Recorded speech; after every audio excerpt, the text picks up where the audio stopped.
Olá pessoal, tudo bem? Eu sou Augusto Esmeraldo, presidente da Unimed. Vocês já sabem disso, né? Que toda semana eu falo a mesma coisa, mas vamos lá para mais um episódio do nosso Pode Mais, o podcast da Unimed. Hoje é uma presença muito especial, né? Nossa querida Raquel Sotero, psicóloga, formação, currículo dela não dá para ler aqui não, senão não termina hoje o programa.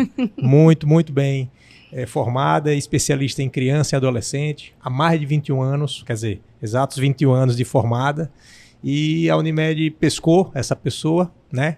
Trouxe para dentro da nossa família Unimed, para a gente poder estruturar nosso centro de terapias especializadas. E o que é nosso centro de terapias especializadas? É isso que a gente vai conversar hoje. Bem-vinda, Raquel. Seja muito bem-vinda ao Pode Mais, né? Vamos passar as mensagens aí para os nossos beneficiários, nossas mães e pais que têm crianças aí do espectro autista, que é algo hoje que está muito evidente na nossa sociedade, no mundo todo, né?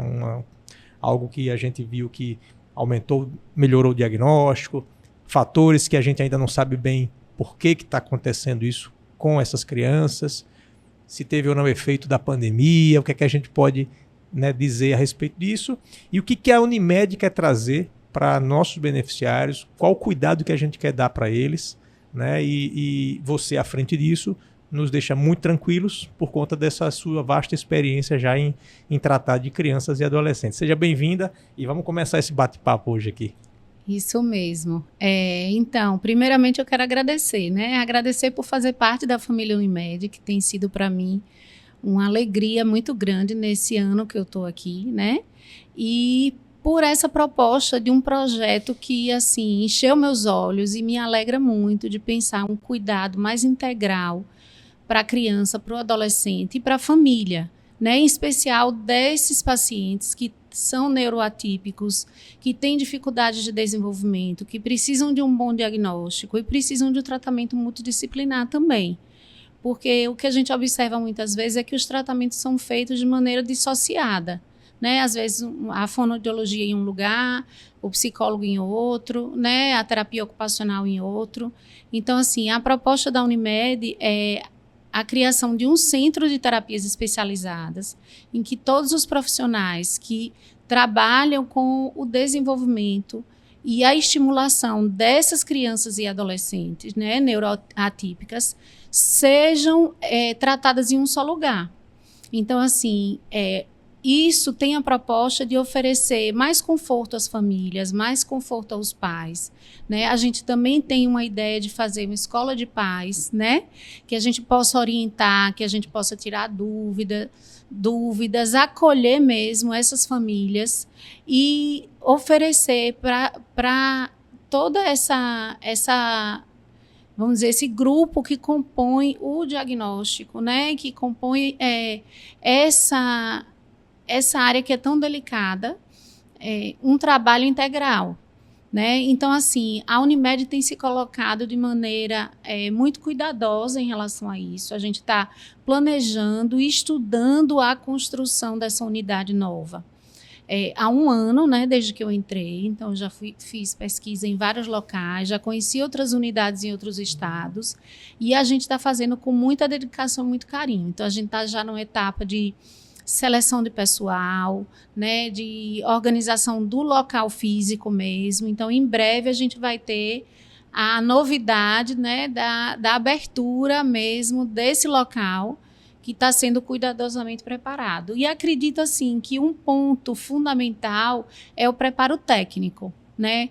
Acredito que uma coisa muito importante para essas famílias, essas crianças, é a gente oferecer tratamentos que sejam cientificamente embasados. Então, assim, não adianta a gente oferecer uma quantidade de horas muito grande e essas crianças e adolescentes ficarem sendo privadas de uma vida, né, de uma vida lúdica, de uma vida em família, às vezes fazendo tratamentos que são inócuos, né, que não dão resultado. Então, acredito que esse será um diferencial desse centro. Então, a gente fazer tratamentos que sejam eficazes, que ofereçam um bom resultado e que, ao mesmo tempo, ofereçam a possibilidade da criança continuar sendo criança. Bom, você falou num ponto muito importante que são as evidências, né, para o tratamento, porque a gente está falando de um tratamento de saúde, né, um tratamento que precisa ser orientado por um embasamento científico. Eu bato muito nessa tecla, né, o que a gente precisa fazer para cuidar das pessoas, nós da área de saúde, oferecer para as pessoas o que a evidência científica nos dá respaldo, né, para a gente poder depois se até dizer, eu estou fazendo por você o que a ciência está me orientando. A gente não pode fazer coisas com autonomia nossa da área de saúde, ela é limitada à evidência científica. E eu vejo muito proliferarem terapias nos últimos anos aí. Eu não vou usar a palavra absurda, mas são terapias que eu vejo às vezes que eu não tenho outra palavra para falar. São terapias absurdas ou prescrições assim de 3 ou 4 páginas, onde você priva essa criança do convívio familiar ou do convívio escolar. Eu não consigo conceber uma criança fazendo 80 horas de terapia por semana. Como é que você vê isso, Raquel? Então, esse é um tema bastante delicado, muito delicado mesmo. Porque, assim, inclusive, a gente sabe que a prescrição está no poder do médico, mas quem vai atuar, executar esse tratamento vai ser o terapeuta, né? Na sua área específica. Então, vamos pensar assim, 40 horas de psicologia, né? Quem vai fazer essa atuação será um psicólogo. Então, assim, eu acredito que é fundamental que o profissional que exerce a medicina, ele tenha um conhecimento dessas técnicas de maneira mais aprofundada, para ele saber a real necessidade desse encaminhamento, dessa prescrição. Né? Então, assim, eu vejo que a quantidade de horas não indica que essa criança vai ter uma melhora maior do que uma criança com quantidade menor de horas. Né? A gente vê que em outros países, que em outros continentes, Europa, Estados Unidos, essa questão já está sendo revista, né? Em favor de uma prática terapêutica que seja mais focada na demanda da criança. Então, se a gente tem uma criança, por exemplo, uma criança muito pequena, ela está com dificuldade muito grande de fala, ela pode ainda não iniciar uma psicopedagogia. E a gente iniciar uma intensidade maior na fono, está com dificuldade comportamental também, ou está com dificuldade no movimento, vamos pensar, ponderar se é psicologia, se é terapia ocupacional, porque a gente consegue fazer de uma maneira que seja factível para a criança e para a família. Porque a gente precisa pensar que esses pais, eles têm outras tarefas, né? Senão a gente vai ficar com uma proposta quase de uma internação em clínica, né? Um trabalho ambulatorial que a criança vai ficar isolada ali. E assim, eu realmente acredito que a criança precisa se manter incluída na sociedade. Então, ela precisa se manter na escola, precisa se manter nos parques, nos locais de convívio natural das crianças. Então, assim, é importante que essa prescrição médica seja feita considerando tudo isso, né? Porque, às vezes, existem limites que todos nós temos e que a gente vai precisar ponderar. Será que adianta a gente fazer isso tão intenso? Né? E isso eu acho que é muito olhar da clínica, né, Uhum.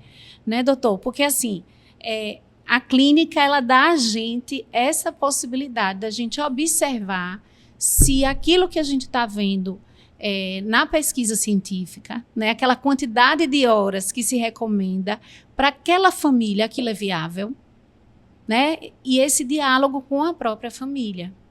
Eu acho que isso é bastante importante. E a proposta do centro, com a equipe multidisciplinar integrada, vai ajudar a identificar o que cada criança necessita? Porque a gente também costuma ver receitas, como se fossem receitas de bolo, toda criança com a mesma receita. É assim que funciona a terapia para o transtorno do espectro autista ou do neurodesenvolvimento, ou outros nomes que já estão sendo colocados na prática? É assim? Ou você tem o papel da equipe multidisciplinar como um reforço a mais para poder entender a necessidade da criança?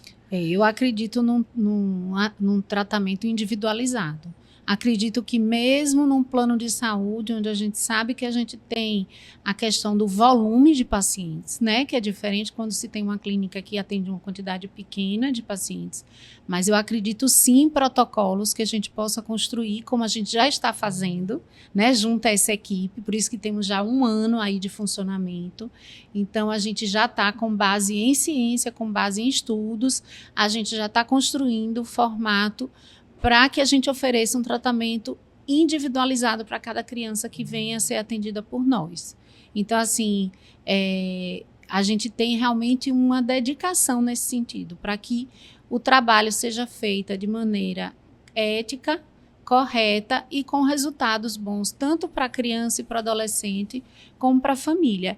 E, assim, em última instância, a gente quer que esses jovens, né, já pensando no momento mais para frente, que eles consigam viver uma vida incluída, com menor restrição possível dentro da realidade de cada um, né? Então, assim, todos nós, como seres humanos, vamos ter nossas particularidades, alguns com mais dificuldades, outros com menos dificuldades.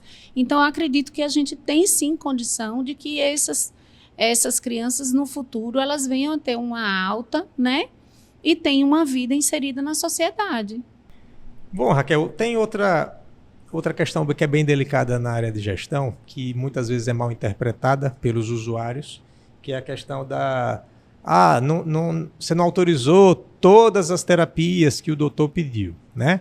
E quando a gente faz essa avaliação, como, por exemplo, uma perícia para uma cirurgia ou uma perícia para qualquer tratamento, você tem as evidências. E aí chega para nós uma receita com 10 tipos de terapias prescritas sob a alegação de que aquilo é realmente necessário, inclusive, se não for oferecido, vai prejudicar a criança. É assim que a gente recebe o receituário de alguns colegas que prescrevem esse tipo de terapia. Queria entender essa questão, né? A gente está cortando mesmo essas terapias porque a gente é do mal? Ou a gente está zelando por algo que realmente seja necessário para aquela criança? Você, como psicóloga, especialista em criança, especialista em adolescente, como é que você vê essa questão aí dessas auditorias e como essa família pode ser acolhida por nós para explicar o que está acontecendo sem ferir a ética médica? Uhum. Então, é muito interessante você falar sobre isso, porque assim, existe um cuidado muito grande na avaliação desses pedidos médicos. Como você mesmo falou, existe uma auditoria. Hoje na Unimed, essa auditoria ela foi construída com muito cuidado, né? É uma auditoria que tem a presença de médicos auditores, inclusive 2 médicas pediatras que auditam, né, essas guias, né, esses pedidos de terapias. E a gente tem 4 terapeutas que também fazem parte da auditoria na área de terapias, sendo 2 psicólogas, uma fono e uma terapeuta ocupacional, além de um assistente social. Então, assim, hoje a gente sabe que a auditoria em saúde ela é fundamental para a manutenção da qualidade mesmo, da oferta do serviço para o beneficiário. Não é apenas uma questão ligada ao financeiro, como você mencionou, é uma questão ligada à qualidade e à adequação também, porque assim, a gente sabe que o olhar de um outro técnico é um cuidado que a operadora tem para verificar a adequação daquela prescrição para aquela criança. Então, assim, em alguns momentos, é necessário até um acolhimento presencial que é feito por essa equipe para que a família possa compreender a necessidade de um olhar novo sobre esse pedido médico, porque às vezes o próprio pedido médico ele não é compatível com a rotina da criança. Então, às vezes a criança mora em outra cidade, ela precisa se deslocar, ou ela tem uma quantidade de horas na escola que não é compatível com aquele pedido médico. Então, assim, existe um cuidado, tanto nessa questão da rotina da própria criança, como dos tratamentos serem tratamentos que tenham embasamento científico e tenham comprovação de resultado.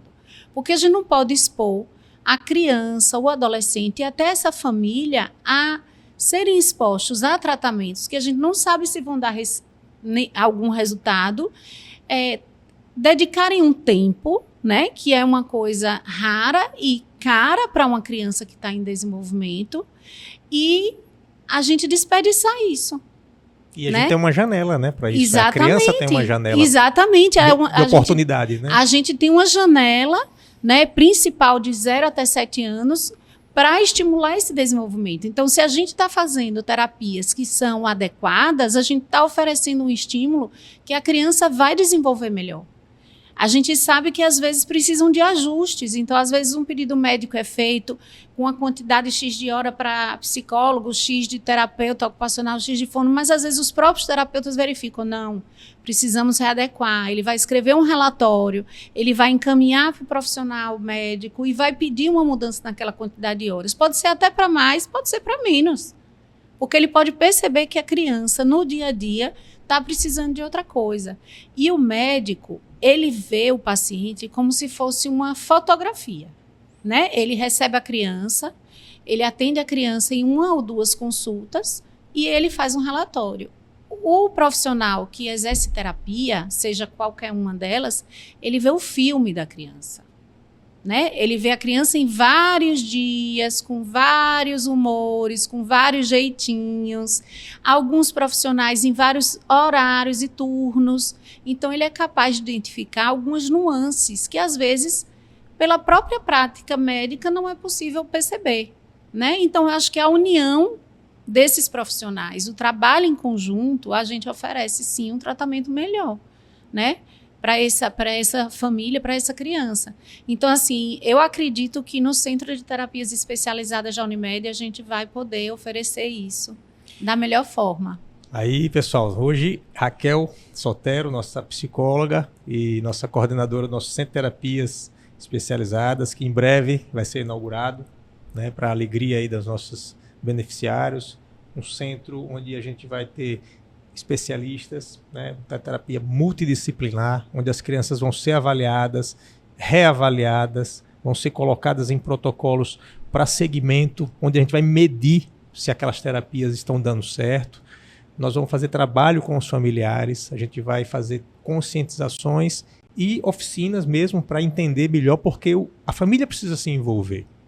Precisa tanto se envolver que hoje já existe inclusive uma lei, né, onde você tem redução de carga horária de funcionário público com filho com necessidade especial. Então, veja, não é à toa essa redução de carga horária, é para poder participar do tratamento.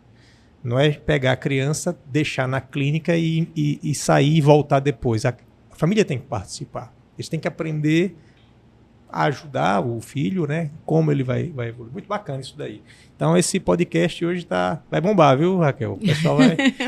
Raquel, me fala um pouco mais sobre o diagnóstico, né? Eu posso dar um diagnóstico numa criança com transtorno de neurodesenvolvimento na primeira consulta e já definir o plano terapêutico e já sair de lá com tudo. Pronto, aqui está a receita. Só volte daqui a um mês? É assim que funciona? É delicado, né, doutor? Aí é assim, vai depender muito da experiência, né, de cada médico, mas normalmente os médicos fazem um segmento, né, por um período, iniciam com algum tipo de terapia, né, por conta do que está, vamos dizer, em atraso. Então, uma criança que chega, por exemplo, numa idade de 2, 3 anos, sem falar, né, sem se comunicar, com alguma dificuldade de interação social, normalmente o profissional ele vai fazer um encaminhamento para o profissional de fonoaudiologia, de psicologia, às vezes terapia ocupacional, e ao longo de uma sequência de consultas é que ele vai verificar se existe um diagnóstico nesse sentido, porque a gente sabe que a criança ela é muito influenciada pelo meio, né? Então, assim, o ambiente que a criança vive, ele é fundamental para um desenvolvimento satisfatório ou não daquele ser humano, né? Por exemplo, as crianças que ficaram privadas de contato social na pandemia, elas viveram situações que, em alguns momentos, se assemelhavam a um quadro de autismo. E algumas dessas crianças não eram autistas. Era por conta da privação. Então, às vezes, a criança não tinha um irmão, ficava o pai e a mãe, a criança, às vezes o pai ou a mãe, ou os dois estavam precisando trabalhar. Ela ficava ali submetida à tela ou brincando sozinha sem muito estímulo. Então, isso pode ter gerado, né? Como a gente sabe, por exemplo, nos períodos de pós-guerra, a gente tem essas situações, né? Então, assim, tem livros escritos sobre isso e estudos feitos sobre isso. Então, a gente precisa ver em cada caso, oferecer o estímulo adequado e verificar como essa criança vai se desenvolver, né? Então, assim, isso, claro que está sob a égide do profissional médico, mas o que eu tenho observado é que a maioria dos médicos ele faz um processo diagnóstico. Existe, perfeito, claro, a criança que chega maiorzinha, né, com uma clareza maior, o médico experiente, ele vai fazer uma avaliação clínica, né? Esse diagnóstico é um diagnóstico clínico, né?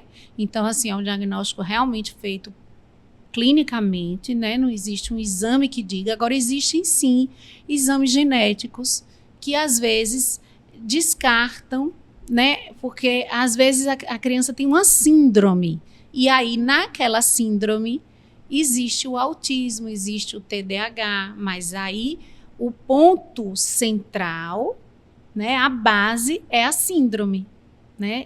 Já é um diagnóstico diferente daquela criança que tem o autismo, né? Por si só, ou o TDAH por si só. Entendi. Raquel, a origem da palavra autismo, eu queria que você falasse um pouquinho sobre o que é o autismo em termos de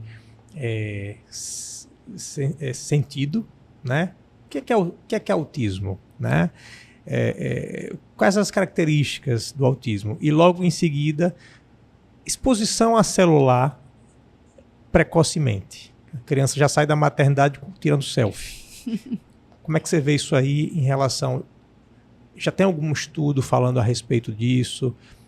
É prejudicial?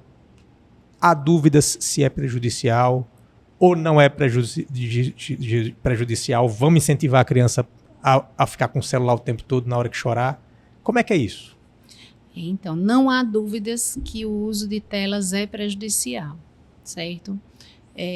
A Sociedade Americana de Pediatria recomenda que até os 2 anos não seja exposto à tela, a criança não seja exposta à tela, né? Ela coloca tela, então tela seria até mesmo a TV, e a partir dos 2 anos, no máximo, o indicado seria uma hora de tela, mais ou menos até 5, 6 anos, e depois 2 horas de tela até chegar, né, na adolescência. Eu entendo que é uma luta, né, porque os próprios pais, né, eu sou mãe também, me incluo nesse sentido, a gente precisa muito da tela, porque a gente, às vezes, precisa trabalhar em casa. E aí, os filhos, eles observam muito o nosso exemplo. Então, muitas vezes, eles querem usar a tela também porque eles veem que o pai e a mãe estão o tempo todo usando a tela, né? Então, assim, eu parto do princípio que a gente precisa primeiro se autopoliciar para poder conseguir colocar esse tipo de limite, né, no ambiente familiar. E o uso da tela, ele gera muitos malefícios, né? Primeiro, a privação do contato social, né? A resposta rápida, que gera um nível de dopamina muito intenso, então aquela satisfação imediata, o tempo todo, a perda da capacidade de esperar. Então, assim, quando a gente não está usando a tela, a gente está... Vamos pensar assim, a gente fizer um detox, ficar sábado e domingo, né, 2 dias sem usar a tela.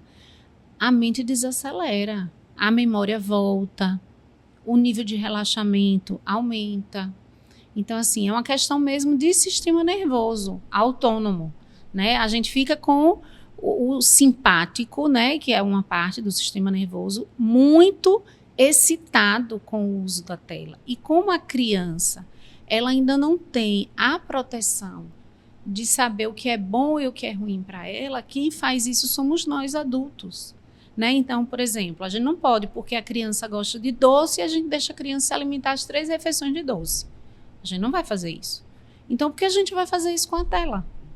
Né? Não tem como. Agora, a gente vai negar que um pouco de tela é bom? Não, a gente não vai negar. Mas a gente poderia seguir um pouco essa orientação, por exemplo. Eu acho que é uma orientação da Sociedade Americana de Pediatria, uma orientação, acho que, factível. Né? Até 2 anos, a gente não precisaria colocar a tela. Ou só um vídeo educativo, uma coisinha rápida, né? Para a gente não ser muito rigoroso. Mas, assim, a gente ter esse cuidado para que a gente vá inserindo gradativamente, né, esse estímulo. E, senão, a criança fica hiperestimulada, o que gera estresse, que é um fator que a gente vive hoje no dia a dia com todas as idades. Né? Então, assim, eu acho que esse é um ponto. E voltando à sua questão sobre o autismo, né? O autismo é um diagnóstico que já existe, né, há muito tempo na psiquiatria, né? E hoje ele é dado em termos de espectro, né? O espectro autista. E ele é dado de acordo com o nível de suporte que o sujeito, né, que a pessoa precisa. Então, existe o nível de suporte 1, o nível de suporte 2 e o nível de suporte 3, a depender da necessidade que aquela pessoa tem de apoio para realizar as atividades dela. Então, não existe uma rigidez para dizer assim, o nível de suporte 1, todos são verbais, o 2 mais ou menos e o 3 não. Não é bem por aí. Né? Esse espectro, ele é algo que tem as nuances, então tem a ver com a capacidade de se socializar, de ter autonomia, né? De gerir o tempo, de se organizar no tempo, né? De executar as tarefas de vida diária, né? De higiene, de locomoção. Então, é com base nisso. Por isso que a consulta clínica é que vai fundamentar esse diagnóstico. Bom, esse Pode Mais aqui está rendendo, mas vamos fazer mais uma pergunta, né, Raquel? Muito bacana o tema, muito atual, né, esse tema, e é uma preocupação, não só da nossa Unimed, mas todas as Unimedes do Brasil. Você visitou, né, outras Unimedes e viu que existe esse zelo, né, de a gente criar os nossos centros para a gente poder oferecer uma qualidade controlada, digamos assim, que a gente possa oferecer que essas crianças sejam atendidas por equipes multidisciplinares e endossadas pela marca Unimed, que é uma marca aí já secular, né? Digamos assim. Tem muitas Unimedes há mais de 50 anos já. Nós completaremos 40 anos e o que a gente vai fazer esse ano para comemorar os 40 anos envolvendo nossas crianças aí? Então a gente está pensando numa programação muito especial para o Dia das Crianças, né? Com o objetivo de incluir famílias, filhos de beneficiários, de colaboradores. Então, a gente está pensando num evento Dia das Crianças que a gente vai divulgar nas redes sociais, com o objetivo de trazer de volta o brincar, a brincadeira lúdica, a brincadeira mais antiga, né? De brincadeira de celular, roda. Não, nesse dia sem celular, né? Com música, com muita alegria, com brindes. Então, a gente vai divulgar essa novidade aí em breve, né? E o que eu posso dizer é que a Unimed Sergipe está colocando, né, a infância e a adolescência num lugar muito especial, com muito carinho, né? E que a gente vai trazer muita novidade ainda. Tivemos hoje aqui a Raquel, né, uma pessoa que ama o que faz, né, uma pessoa que somou bastante aí na nossa equipe, na nossa família Unimed, está agregando muita coisa, está conseguindo montar uma equipe muito bacana, reuniões com vários profissionais. Esse ano a gente vai ter nosso centro de terapias especializadas, né, e queria agradecer a sua presença aqui. Em breve, outras entrevistas aqui sobre outros temas, né, não só o transtorno do neurodesenvolvimento, mas outras coisas que estão afligindo aí nossa sociedade, como, por exemplo, o TDAH, né? O TDAH é algo extremamente comum também hoje e como é que está sendo tratado o TDAH, né? Como é que está sendo diagnosticado e tratado. Eu acho que é outro tema bem interessante aí para as próximas entrevistas. Obrigado, Raquel, e seja bem-vinda mais uma vez à nossa equipe. Eu que agradeço. Tem sido uma oportunidade excelente de poder me aprofundar ainda mais em questões que eu gosto muito, né? Como você mesmo falou. Realmente, mesmo depois de 21 anos de profissão, eu continuo com o meu coração vibrante, né, pela psicologia e principalmente pela psicologia da infância e da adolescência. Então, tem sido uma gratidão estar aqui fazendo parte da família Unimed. 21 anos de formada já denuncia, né, a idade, né? Vamos deixar para lá. Pessoal, muito bacana esse Pode Mais hoje. Queria agradecer a atenção de vocês e mandem sugestões, mandem perguntas que em breve teremos mais novidades. Um abraço para vocês.